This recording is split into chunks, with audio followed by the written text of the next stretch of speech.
Bwana Yesu apewe sifa. Ndugu wapendwa katika Bwana, naitwa Emmanuel Simon Nonya, ndiye muasisi na mwenyekiti mstaafu wa CCT Vijana wilaya ya Kongwa. Ni muda mrefu sana hatujapata kusikia ripoti ya aina yoyote inayohusu CCT Vijana na hasa katika wilaya ya Kongwa.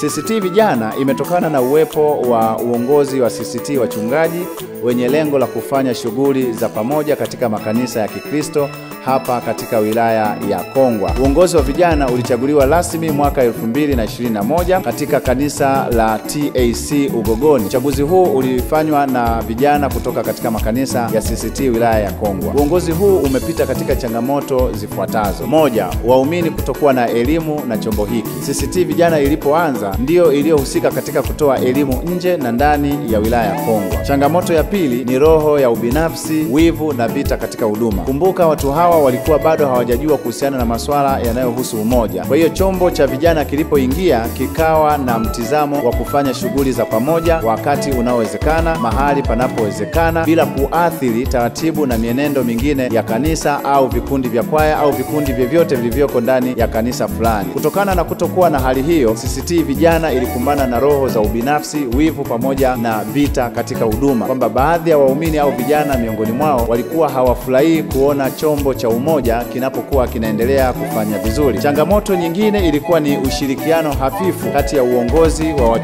wachungaji na viongozi wa vijana CCT na CCT ya vijana kwa ujumla. Jambo hili ndio jambo kubwa lililoharibu zaidi CCT Vijana, ingawa kulikuwa kuna ulegevu au utegevu kati ya viongozi wa vijana CCT. Maana yake ni kwamba hawakuwa na nguvu zilizo sawa kiutendaji. Kutokana na changamoto hizo, CCT Vijana ilikuwa ni ngumu sana kuendelea, lakini tunamshukuru Mungu aliyekuwa pamoja na sisi tukaweza kufanikiwa mambo kama yafuatayo. Ziara za ndani na ziara za nje. Tukianza na ziara za nje, CCT iliweza kufanikiwa kufika katika maeneo zaidi ya 10. Moja kati ya maeneo hayo ni pamoja na Machenje, Mbande, Ng'ambi, Chunyu, Sagala, Banyibanyi, Mautia, Ijaka, Chamae, Kibaigwa, Kazania wilayani Mpwapwa pamoja na kitongoji cha Pelalandogwe huko wilayani Mpwapwa. Katika ziara za ndani, CCT Vijana imefanikiwa kufika maeneo ya Morisheni, Gogoni, Kwala, Mlanga, Viganga A na B na makanisa yaliyoko katikati ya mji wa Kongwa. CCT Vijana iliweza kupata mitandao ya kijamii. Ilianzisha Instagram, Facebook na WhatsApp kwa ajili ya kuwafikia watu mbalimbali. CCT Vijana iliongeza idadi ya viongozi kwa maana ya kamati ndogondogo, kwa sababu viongozi waliochaguliwa walikuwa 5 na CCT Vijana ilikuwa inataka kuwa na kamati zingine mbalimbali kama ya michezo, nidhamu, miradi na kadhalika. CCT Vijana iliweza kupata walezi, yani ilitumia mfumo fulani ili kuweza kupata walezi wanaoweza kushauri, lakini pia kuwachangia fedha au kitu fulani, na wakati mwingine hata kuwakosoa mahala ambako hawaendi sahihi. Lakini fanikio lingine ni kuanzishwa kwa kwaya ya CCT.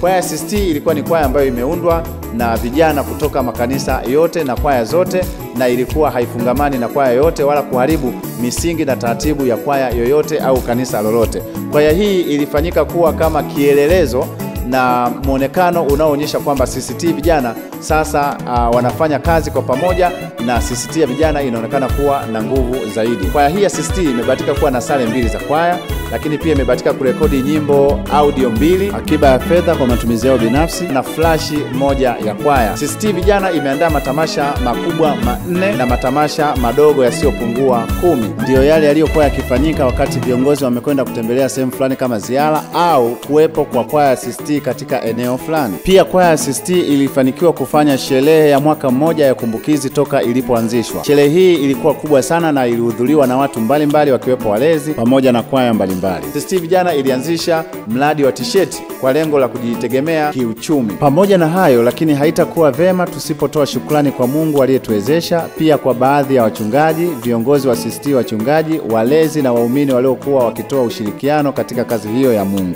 Wito wangu ni mziendeleze kazi hizo ambazo zilikuwa zimekwisha kuanzishwa, japokuwa si kila huduma na miujiza ambayo kila mtu anaweza kufanya. Kuna baadhi ya vitu ambavyo Mungu anakuwa ameachilia uweza wa tofauti kwa mtu au nabii au mchungaji au mtumishi yote wa Mungu kwa kazi maalum, na mara baada ya yeye basi kunakuwa hakuna kitu ambacho kinaweza kuendelea kwa sababu kilikuwa kitu cha special kwa mtu maalum. Endeleeni kufanya huduma ya Mungu, na mimi niwatakie kila laheri katika kufanikisha huduma zote za Mungu kutoka kila kanisa lililoko eneo hilo. Pia kwa niaba ya uongozi wa CCT Vijana tunaomba radhi sana kwa mambo yote ambayo hatukwenda sawa, na kwa kila tukio ambalo hatukumpendeza Mungu. Ninaungama na kutubu kwa ajili ya viongozi wote wa vijana CCT na CCT nzima ya vijana na makanisa yote na waumini wote katika huduma ile. Karibuni sana Dodoma mjini, na niko tayari pia kushirikiana nanyi kwa jambo lolote la huduma ya neno la Mungu kuhusu CCT na mambo mengine mbali.